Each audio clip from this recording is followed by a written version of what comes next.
Welcome back to my YouTube channel. ये RCM में medical billing क्या होता है और वो कौन से स्टेप फॉलो करेंगे सबसे पहले, और ये हम डे बाय डे चेंज करते रहेंगे क्योंकि यहाँ पे आरसीएम बिलिंग का पूरा बड़ा वीडियो नहीं बनाएंगे, छोटे पार्ट में वीडियो बना के डेली टू डेली यूट्यूब पे अपलोड करेंगे। सो आज हम देखेंगे introduction to medical billing. Medical billing क्या है?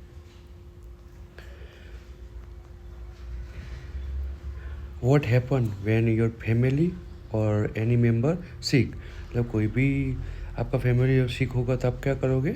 डॉक्टर के पास जाओगे। डॉक्टर क्या करेगा? प्रॉब्लम फाइंड आउट करेगा, कौन सा प्रॉब्लम, क्या प्रॉब्लम है। फाइंड आउट कैसे कर सका डॉक्टर? कैसे फाइंड आउट करेगा? एनी सिम्टम्स हो गया, कफ है, फीवर है, एनीथिंग, या लैब टेस्ट कराएंगे या फ्रैक्चर कैसा कुछ एक्सरे कराएंगे, उसके बेस पे उसको डायग्नोसिस मिलेगा, मतलब कि प्रॉब्लम मिलेगा, प्रॉब्लम क्या है। फिर डॉक्टर क्या करेगा? डायग्नोस के प्रॉब्लम जो डायग्नोसिस मिला, फीवर होगा तो उसके बेस पे आपको उसके बेस पे आपको दवाई देगा, और एनी एक्सरे और एनी फ्रैक्चर कैसा होगा तो वो उसके बेस पे ट्रीटमेंट करेगा। और बाद में ट्रीटमेंट क्या हो सकती है? मेडिकेन हो सकती है, इंजेक्शन हो सकता है, सर्जरी। मेडिसिन मतलब एनी फीवर और कफ होगा तो मेडिसिन देगा। इंजेक्शन का मतलब कोई भी ऐसा कुछ high fever, anything needed to injection. Then need x ray में अगर कुछ भी फ्रैक्चर हो गया है या कोई एक्सीडेंट हो गया है तो उसमें डॉक्टर सर्जरी करेंगे। और एंड ऑफ द विजिट क्या करेगा? पेशेंट डॉक्टर को पे करेगा। ये जनरल रूल्स है कि डॉक्टर के पास पेशेंट आएगा, डॉक्टर उसमें फाइंड आउट करेगा कौन सी क्या उसमें डायग्नोसिस, क्या प्रॉब्लम है, उस पर ट्रीटमेंट करेगा और पेशेंट पे करेगा। उसमें यही दिखा रहेगा पेशेंट, आप देखोगे patient visit doctor, provide a service and patient cares payment. अभी आप देखोगे कि यूएस में मोस्ट ऑफ पेशेंट को इंश्योरेंस होता है। क्यों होता है? कि most Americans have health insurance coverage. We do not have any call self pay and no action taken for them. मतलब यूएस में मेडिकल बहुत एक्सपेंसिव है, so that's why majority Americans के पास इंश्योरेंस होगा। सेल्फ पे इतनी ज़्यादा होती है कि each and every one not affordable for that. तो सबसे पहले क्या होगा? पेशेंट परचेज करेगा इंश्योरेंस कंपनी को, तो इंश्योरेंस प्रीमियम पे करेगा और इंश्योरेंस उसको सेंड टू कार्ड, मतलब इंश्योरेंस उसको एक इंश्योरेंस कार्ड देगा। फिर क्या करेगा? उसके बाद क्या होगा? Patient working for any employer, so employer pay to premium insurance insurance company क्या करेगा?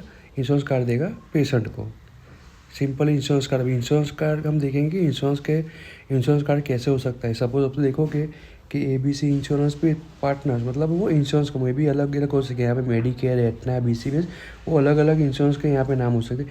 यहाँ PPO लिखा मतलब वो type of insurance, PPO, HMO, anything दियो। Policy number each and every patient की अलग अलग पॉलिसी नंबर होती है। मेडिकेयर की अलग होगी, एटना की अलग होगी, ईच एंड एवरी इंश्योरेंस की पॉलिसी अलग अलग होगी। ग्रुप नंबर, ग्रुप नेम, और यहाँ पे आप देखोगे social sample is a member name, मतलब वो पेशेंट का नेम है। और यहाँ पे राइट साइड आप देखोगे ऑफिस, स्पेशली अर्जेंट केयर, वो सब कोपे अलग अलग हो सकता है।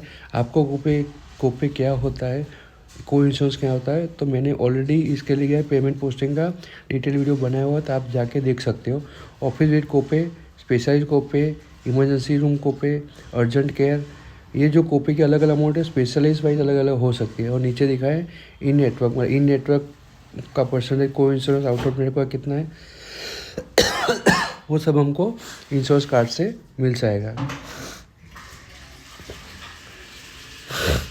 अभी पेशेंट डॉक्टर के पास जाएगा और फिर डॉक्टर क्या करेगा? उसको सर्विस प्रोवाइड करेगा।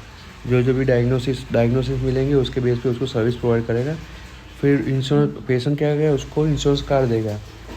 इंश्योरेंस कार्ड पे डॉक्टर क्या करेगा? उसका बिल जनरेट करेगा और इंश्योरेंस कंपनी होगी वो पेमेंट उसको डॉक्टर को दे देगा।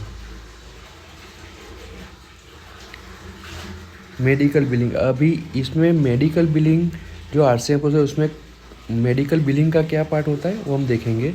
सपोज सबसे पहले पेशेंट डॉक्टर के पास जाएगा, डॉक्टर ने सर्विस प्रोवाइड की और पेशेंट क्या करेगा? उसको इंश्योरेंस कार्ड देगा। फिर डॉक्टर क्या करेगा, जो भी इंश्योरेंस कार्ड है, सुपर बिल से पेशेंट के जो भी डॉक्यूमेंट्स है वो इंश्योरेंस कंपनी को देगा, और इंश्योरेंस डॉक्टर यहाँ पे इंश्योरेंस कंपनी को बिल प्रोवाइड करेगा, और इंश्योरेंस कंपनी क्या करेगी, सेंड बिलिंग, मतलब पेमेंट बिलिंग कर दी है, बिलिंग भेज दिया, उसमें कितने अलाउ किया वो सब लास्ट में फाइनलाइज करके अमाउंट पेशेंट डॉक्टर के बैंक में चला जाएगा।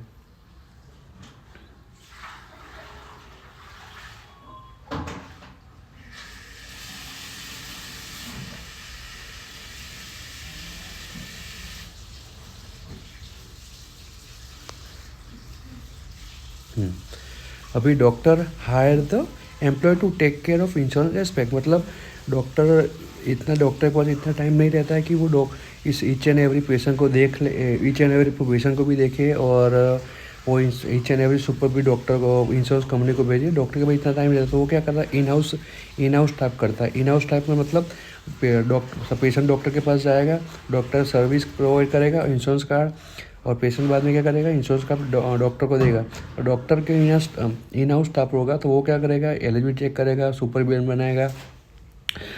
बनाएगा कि कौन से सर्विस दिए उसके बेस पे सीपीटी मॉडिफायर वो सब कुछ ईच एंड एवरी चीज़ डालेगा, और वो फाइनल सुपर बिल बन जाएगा तो वो इंश्योरेंस कंपनी को देगा। और इंश्योरेंस कंपनी क्या करेगी, डायरेक्ट पेमेंट करेगी इन हाउस को, मतलब वो इन हाउस मतलब उनका डॉक्टर का स्टाफ होगा तो वो डॉक्टर को डायरेक्टली मिल जाएगा। इन हाउस स्टाफ ओवरहेड मतलब उसकी salary and benefits, pays, training, computer, H R helpless, attrition cost, staff is not up to date with current changes. तो ये चीज़ें हो सकती है जब इन हाउस स्टाफ रखेगा डॉक्टर। दूसरा case, patient with insurance visit doctor, मतलब यहाँ पे patient visit doctor and so insurance का doctor collect the payment from service from the insurance company. यहाँ पे पेशेंट डॉक्टर के पास डॉक्टर सर्विस प्रोवाइड करेगा, इंश्योरेंस करेगा इन हाउस, फिर सेंड बिल करेगा और पेमेंट रिसीव करेगा।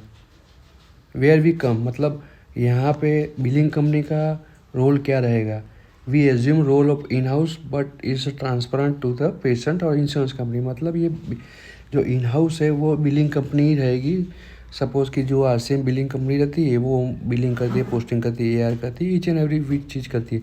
तो इसमें मेजोरिटी अभी डॉक्टर क्या करता है, टाई अप करता है एनी बिलिंग कंपनी, तो वो जितने भी पेशेंट स्टेटमेंट से लेके बिलिंग लेके पोस्टिंग से लेके payment posting AR each and every चीज़ वो बिलिंग कंपनी का टाइप करती है। तो उसमें क्या होता है, पेशेंट डॉक्टर के पास जाएगा, डॉक्टर सर्विस प्रोवाइड करेगा, और इंश्योरेंस कार्ड पेशेंट डॉक्टर को इंश्योरेंस कार्ड देगा।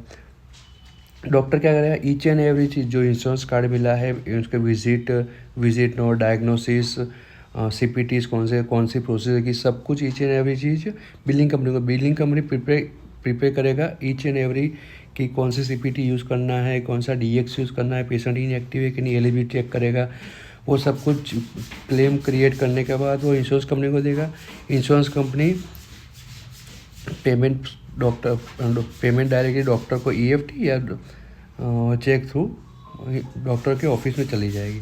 उसमें अभी इन हाउस मतलब जो बिलिंग कंपनी है उसको हायर करने बेनिफिट क्या है डॉक्टर को, allow doctor to focus on core business, मतलब डॉक्टर को ये बेनिफिट रहेगा कि उसमें मतलब पेशेंट देखने, पेशेंट के ट्रीटमेंट करने, उसमें ही वो फोकस है, हेल्थ वो उसमें फोकस रहेगा, और एफिशिएंसी बढ़ा सकता है। मतलब रोज़ के 5-10 पेशेंट, 15-50 पेशेंट देखते हैं, और दूसरा ये काम साइड में दूसरी कंपनी को देगा तो उसको 50 से 90-100 पेशेंट भी वो कर सकता है। कैपिटल इन्वेस्ट नहीं करना पड़ेगा, मतलब पीसी, इन हाउस स्टाफ, वो सब कुछ जो हमने पहले देखा था कि ये चीज़ें रिक्वायर्ड है इन हाउस में, तो वो नहीं करना पड़ेगा। उसका एडमिनिस्ट्रेटिव कॉस्ट रिड्यूस हो जाएगा, रिजल्ट एक्यूरेसी और जो भी चार्ज पोस्टिंग, पेमेंट पोस्टिंग वो एक्यूरेटली टाइम बेस हो जाएगा। हम देखेंगे virtual patient through virtual connection, मतलब बिलिंग कंपनी डॉक्टर ऑफिस और पेशेंट के बीच में कैसे रिलेशन है।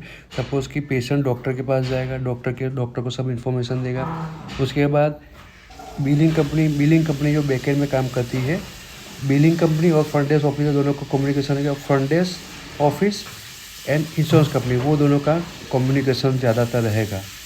और computer virtually connected our client computer making involving transparent to the patient और इंश्योरेंस कंपनी, मतलब वही ऑफिस का जो भी कनेक्शन रहेगा वो बैकएंड एंड इंश्योरेंस कंपनी से कनेक्टेड रहेगा, सो कोई भी क्वेरी पेशेंट की इंश्योरेंस की होगी तो ये मे बी बिलिंग कंपनी से शॉर्ट आउट होगी तो बिल वो बैक फ्रंट एंड पे डॉक्टर भी शॉर्ट आउट कर पाएगा। If you have any question, आपको कोई क्वेश्चन है इतने तक तो आप ये डायरेक्टली आप कमेंट में लिखो, तो मैं वहाँ पे आपको क्वेश्चन करूँगा। तो हम दूसरे दिन पे मिलते हैं फॉर नेक्स्ट टॉपिक।